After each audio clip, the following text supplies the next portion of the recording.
There's the restaurant right there, Crabby Joe's. So you can use Crabby Joe's as a sign. Once you exit, you're going to exit right here, run across the little bridge into the Great Pond. And that's when we start going. Okay, one thing about the start of the swim is, when do I show up? Right? For a time trial start, when do I show up? My personal experience, it didn't matter. I've been the first one in the water, I've been the last one in the water. Still had the same time. And you're going to run into traffic on the bike at some given time. I like taking my time in transition. I set everything up. I'm in no hurry. I'm not panicking. I don't need to get there at dark 30 to be the first in the water. I just walk, take my time, and get there.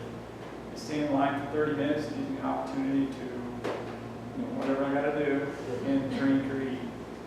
It's not that big a deal. It actually gives you 30 minutes to kind of warm up too.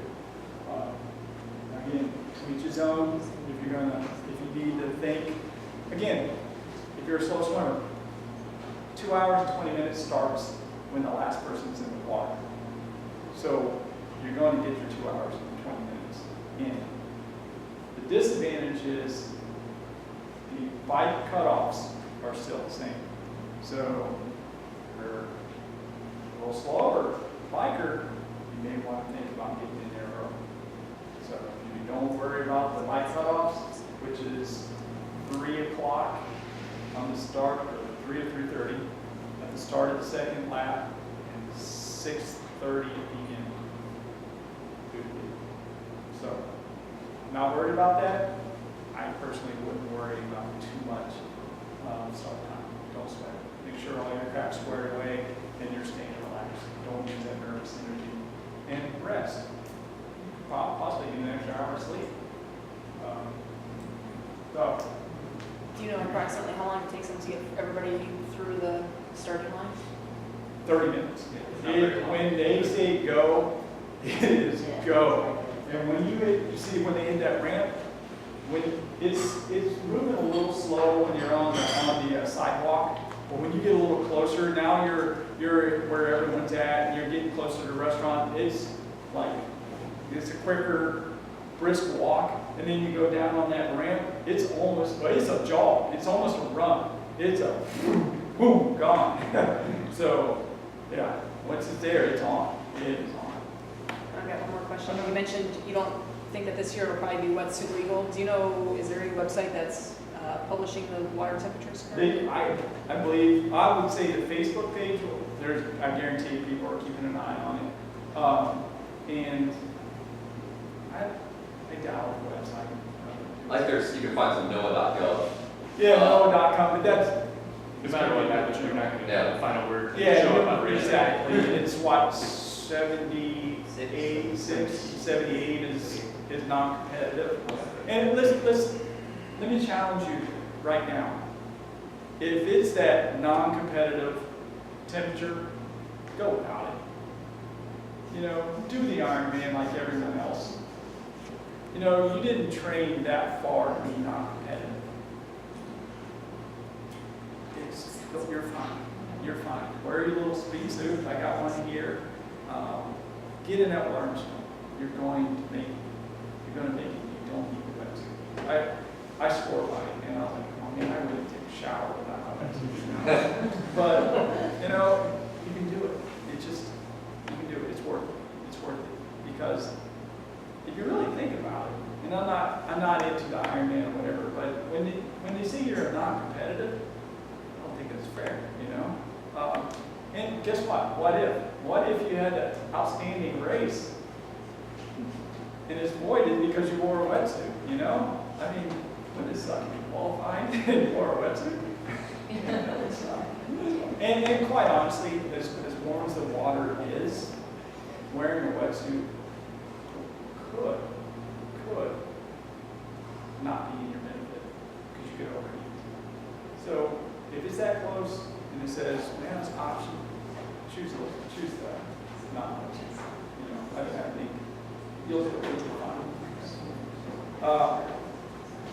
So, those are good questions. You guys got anything else? Everyone's like, hey, well, where am I? Okay, so we're going to exit the water. You exit the water. Be careful.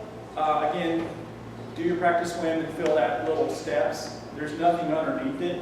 So, and there's going to be handlers to help you out of the water, but it's kind of a pull step out, and it's going to be really, really, really congested. So just be patient. I guarantee there's going to be one knucklehead that's going to come over top of you. Just let it go. You know, you'll see him on the run, right? And just take your time to get up that thing. That is the first great experience you're going to have when you come out of the water, because it is lined with people. It is, and then if you're lucky, they'll say your name. You know. So as we're going to come out, if you're wearing a wetsuit, there should be strippers there. If you're wearing a speed suit, you're going to undo it, and you want to pull your top down. You're going to go to the transition area. Again, we've already did our homework. We know where our bag is, right? We're going to grab our bag. We're going to go into, we're going to find a nice comfortable chair. We're going to switch. We're going to go out to our bike. It is grass. So when do you put your shoes on? Is the bag by the bike? Your bag will be, good question. Okay, when you exit the swim, you go across this metal bridge. You're going to go down these steps and around, and your tent is going to be right here, and you'll see a row of bags right there. So you're going to grab your bag and go into the tent. It's going to be the same for the bike and the run. Okay? So you got to know where your bag's at. Your bag's going to be in a specific one. Yeah, they're all in rows and they're numbered, but they're all red and they're all blue. So that's what I'm saying. When you put it in there, and they're going to have, you know, placards with your name. It'll be like, or sorry, your number will be 1,000 to 2,000. No, that's like, well, I'm 1,106. So I know I'm in this range. So, but it's hard. It is hard to navigate that. So that's why you kind of have to have a feel of where you're at. You know, whatever monument that you find will help you in the area. Where I lived in the pool, I put weird looking cape on my back. Yeah. That made it stand out. Because going pool is not the same type of transition as it has. Yeah, and you'll see people put pink tape on it, you know, masking tape or some other, and that might work for you. Yeah. So, again, you're not going to lose a race if you can't find your bags, okay? So you'll find your bag, the volunteers will help you. But just to kind of keep the stress to a minute. So we're going to go into there. You're just going to dump your bag out, okay? You're going to put whatever swim gear that you're going to get rid of into the bag. Goggles, cap, ski suit, wetsuit, whatever. They're going to take it strong because you know you'll get it back. So now you have all your stuff. Again, this is where it kind of differs from an HFP race or whatever, you know. So somehow you're going to have to. You don't want your socks all balled up. So, you know, if you're going to put them in your shoes. So when you pull your shoes out, you're going to grab your socks, put them on, put your shoes on, and then go. Helmets may or may not go on the bike. A lot of times you can put it on your aero bars and your glasses. Then again, you can also put it in the bag itself. Whatever you do, once you get your helmet, you put it on and you buckle it immediately. Don't put it on and run without it being buckled because you're going to forget. It has to be buckled, okay? Because that's a bad juju. You're done. So once it's on, it stays buckled until you're off the bike, okay? Because we don't want any penalties or DQs or anything. Now again, here's your option is when you put the shoes on, you're in grass. Hopefully it doesn't rain any and it's nice and hard. You should be able to get away with wearing your shoes through the grass. It's going to be your comfort area. You know, you can run with your shoes and put them on later somewhere because it's a long transition from that tent to the bike to the road. It's a really long transition. So again, walk through.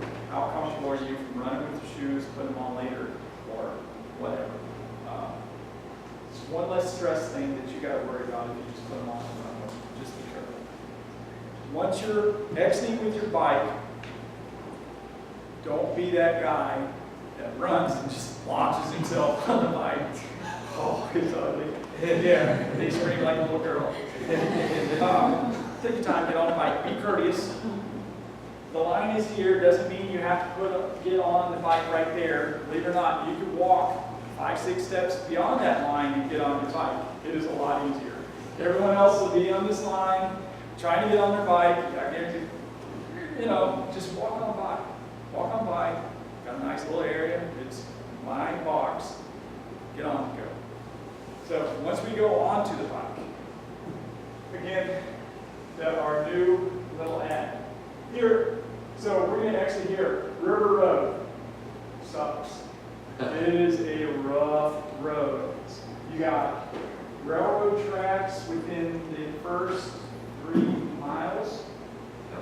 Once you pass the railroad tracks, right through there, it's just, the road's horrible. It really is. So just look out for all the potholes, and it'll be the same way coming back. Again, you're going to be bunched up.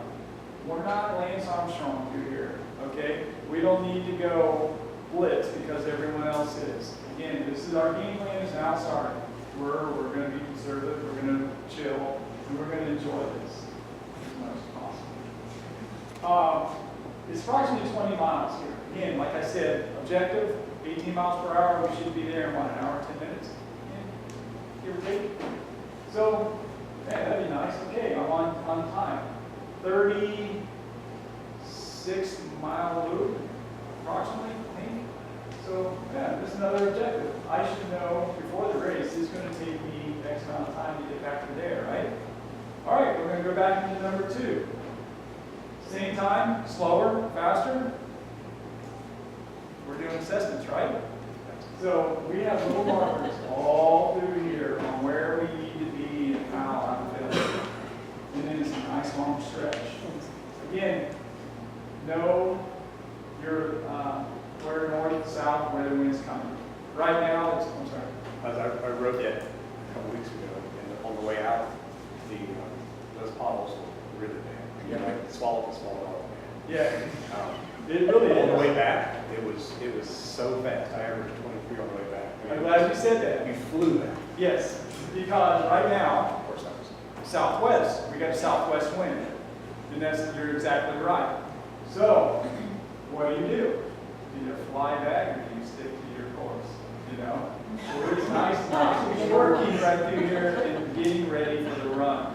You have, what, 20, 30 plus miles of tailwind potential at this time to get your crap ready for the run.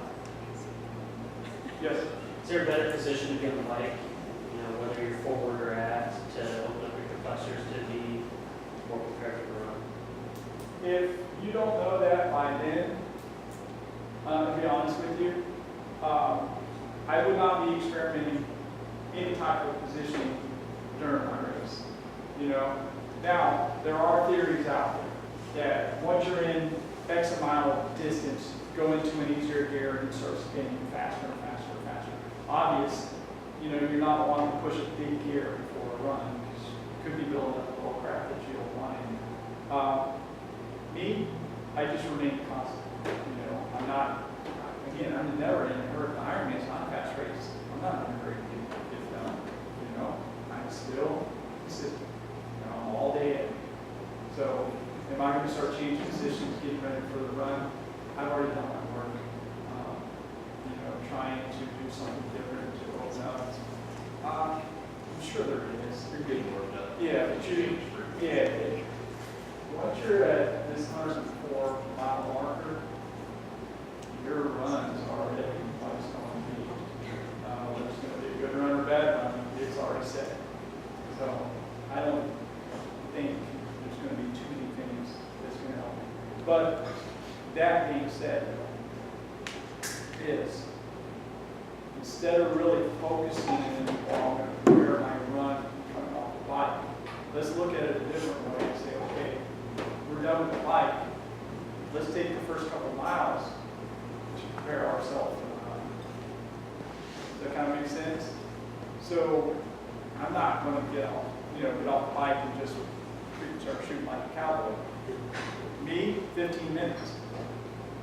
Other people, I say take 4 to 6 miles before you really think about turning the screws.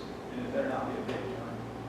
It's just an ease into it. Because I always tell you, it's better to go slow and die at the end. This is a shorter walk.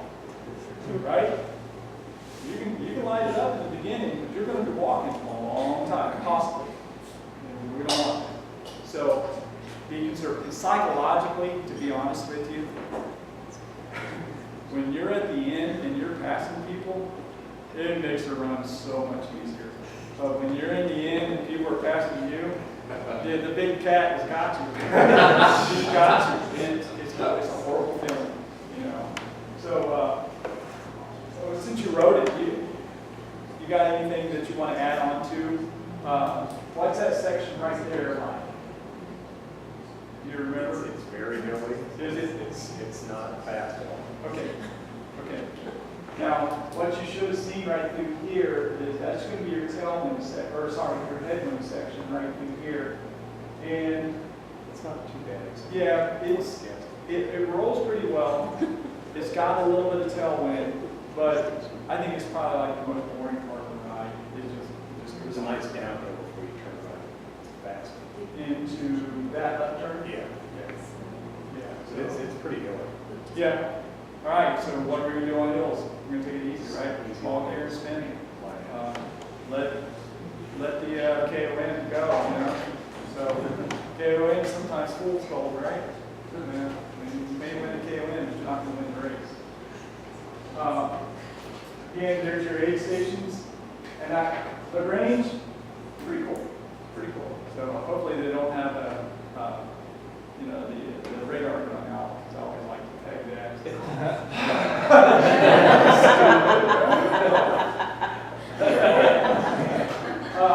It's kind of cool because hopefully you got friends there and they can get out there. Back in the day, it was a lot narrower, and everyone was next to the road, which is really cool. Now, like I think Cody was there one year, and I heard him yell at me and stuff. What was that? It's my time. So, the projection of this race, or this ride, I like it a lot better. I like it. I think, regardless, when you start your swim, right there is always congested, right there. You take that turn, and there's I'm not even going to call it slide. This is a pretty decent little incline through there. It's enough to make you work. And then you go down over the bridge and then right back up. And then you start rolling towards this county, and man, you're gonna work. So right through here it's a good course. You want to talk real quick about aid stations, Yeah. just in terms of, Right. So, in your opinion, what's a good range to set your time goals that you're talking about on the bike? Because I know there'll be people in this room that would set a time goal every mile. Right. There's no reason to check the watch 112 times. No, absolutely not. But I've heard people's beepers go off. Oh, yeah. It's like, seriously, you got 112 more of those.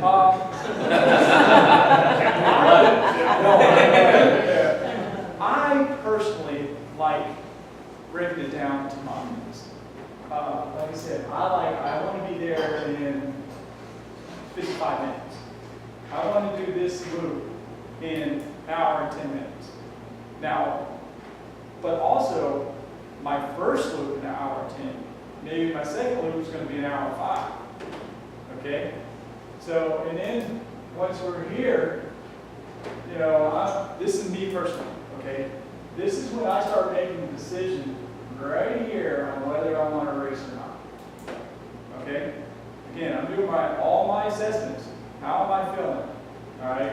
Again, my objective, go to Kona. My objective is Kona.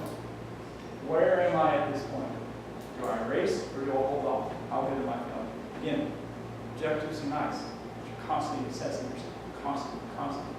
Where am I? Where do I want to be? If I caught that guy that hit me in the head during the swim, whatever.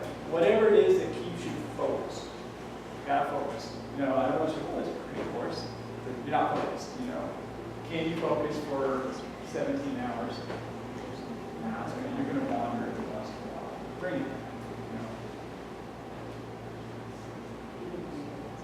you know. Aid stations, right here, there, again, right? The school is what? Right before the range? The school is where it is before. It should be right to, I think it's right there, isn't it? Well, the school is where your special needs in that general area is going to be. Special needs. Put in what you need and possibly what you don't need. You know, you don't have to stuff it with everything. But that's your what in case something goes wrong. I got it. Then again, it's a you may not get it. So again, this is the things that you want. I had one guy that actually had a sandwich, a bag of pretzels, and a soft drink in his special needs. Grabbed it, pulled over, ate it, and had the best race of his life. So, you know, it's things like that. And you don't have to keep pushing forward and forward and forward, thinking you're going to have a good race. Sometimes you need to slow down and reassess yourself and then move forward. You know, I had a foreman that he swore if you went down, he's going to walk to make sure you're okay, because if you're dead, you're dead. But if you can be revived, he'll save you. So he's in no hurry to get there. I think that's reassuring, right? Again, there. These are things that you also should already be doing. What fluids do you need? How are you going to take it? Are you taking special blend? The Gatorade Endurance is good stuff. I will compare it with an infant. I don't have a problem with the Gatorade Endurance because it's a lot better than that Propel crap I used to have. I refused. I would dehydrate, and I did before I would drink that stuff. It's disgusting. But that should be good. They're really good. But when you go through aid stations, special needs, whatever the case, be careful. You know, don't go in there Mach 20. Slow down, make sure you get stuff. If you didn't get it, pull off to the right side, get out of people's way, and get your stuff. Okay? Always be courteous and conscious about people, because they're going to work. Again, you may be getting laughed at this time. You know, I don't know. There's going to be some hammers out there. You know, I don't know when you started your swim. You're in the back, and you know your leaders can catch you. You know, just be mindful that there's people behind you. So get your stuff. If you need to slow down, get off to the side. Be courteous to the volunteers. Don't go through there and just start smacking bottles out of their hand because you're not slowing down. You're not going to win the race by not having fluids anyways, right? Slow down, get your stuff. I personally, like, we were talking tactics on the way over here. Good, you know, bonding between Don and father. You know, we've come up with a plan. Was we're gonna really come with a good solid solution in a drink. We're going to up her mix, so it's going to be really thick. So what our plan is she'll be drinking that, but taking water that's already provided. So she's going to grab water, drink as much as she can get, gone. So she's going to constantly gain water. You know, these are the things that you can talk to about people that, again, these are things that you should be doing during your training too. You should have a good idea on where you're at, sweat rates and stuff like that. You know, if you're a heavy sweater, you're going to need some fluids. Again, any questions on the bike course, nutrition, anything? Cool. All right, we're going to go into the run. The run, I don't think you get any easier to run. Straight out, straight back. Real quick, this is the bike profile. Oh, your that's elevation. profile. Pretty flat.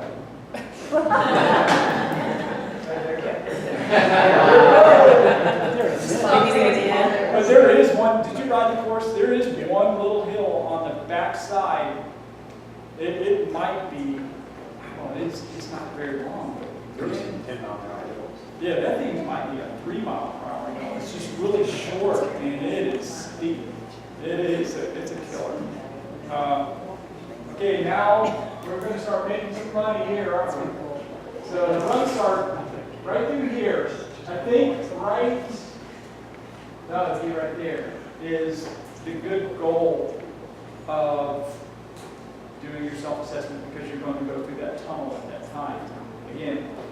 got plenty of I love me time because there's not a lot of people through there. Transition as we go in. Don't be that knucklehead that you see how he tried to get off his bike and never well. What the heck was he thinking? Now, it will be the same way. There is a huge curve there. Just be careful. There's some flats there. Yeah, I've seen people bite it there. Yeah. Again, helmet still buckled, right? So there, you have the decision on taking your shoes off and leaving it with the bike, whatever. Just take your time. Again, you're not going to win the race at that point. Just take your time, relax, keep yourself under control. Hand the bike off. From there, it's the painful run. You know, you're just off the bike, you're running down that concrete sidewalk. You're going to take a right turn, just like you did in the swim exit or entrance. Same location. Your bag is in the same area where your bicycle is. So if you remember the proximal location, your run stuff's going to be there too. Go in there, tent, do what you got to do. Take your time. Might even want to take a nice big glass of water before you leave. You might want to put a bottle of water in your bag. Drink it before you leave. You might have it in your swim bag or bike bag as well. Take a little drink. Whatever it is that's going to relax you, bring your heart rate down, and then you're going to go. Exiting, again, long transitions. We're going to get out, we're going to run, a little bit of sand, take a right, and now you're on the course. I like that area once you get out of the lower area, you start seeing people, and you start feeling energy. You get to run by 4th Street, and then it's long out. Pretty flat. There's one little hill as you go underneath the highway. It goes up pretty good. A lot of crackheads and what's going on here? I'm like, where have you been? My baby. I'm like, oh snap. It's over here. You just took my water. Yeah, there's a couple little areas that are questionable, but all in all, pretty cool run. It is flat. You get to see a lot of people get to do your first lap. You go right through 4th Street live, first time. If you're fortunate enough, you get to see people finish and you go, sucks. And you get to go out to your second. Right there is going to be another special needs for your run, right in that area. Actually, it should be before you turn around. Okay, assessment. What's the temperatures like? If you're planning on being a back of the pack athlete, what do you put in there? So whatever you put in there, you got to be willing to lose. Okay, you might not get it back. So you put a shirt in there, something like that. 'Cause sometimes in October it gets cold here in Ohio. So just kind of be aware of that. I always put another bottle of water in there, especially when we get in August. I have big water. It was nice just to drink and just kind of wash off. That's you can have nutrition in there, but let's face it, we're running. You can always walk and get nutrition because it's on the course. I usually don't worry too much about supplying my own nutrition on the run because it's already there.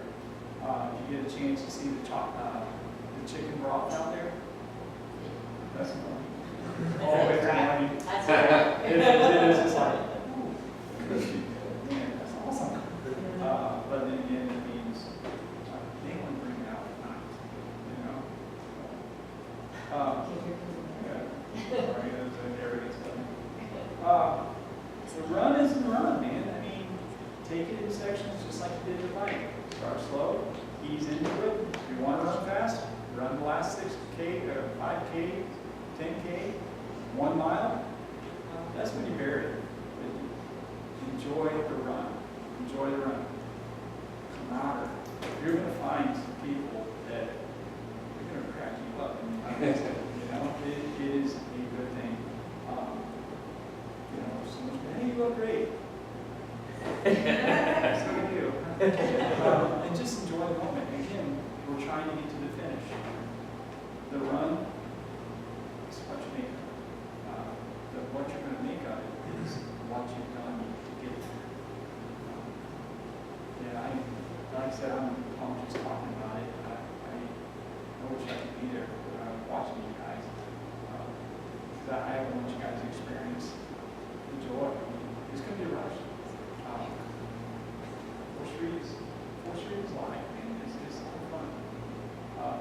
is there anything that you guys have that you want to talk about? I ran a walk forever. I can't tell you how much I've heard I said. I scratched the surface of race. It's just the surface. There's so many things out there. And you know, it'll learn, and it's such a nice curve. What shoes do you wear in a marathon? You know, do you run marathon flats? Do you run just standard shoes? You know, these are decisions that you should be rehearsing now, right? Do you bike for socks or do you not bike for socks? Do you pee on the bike or do you get off the bike and pee? You know, first time I seen that, I'm riding the bicycle and I'm like, oh man, it's water bottles. And he's like, oh. Later on, like, yeah, make sure you bottle of water. Yeah, use a lot of water and clean yourself off. I mean, I think to Eddie's point, don't do something on race day you haven't trained with. Don't do something you haven't break. Don't pull out some super pill or some supplement that you're like, this is guaranteed, your race day best.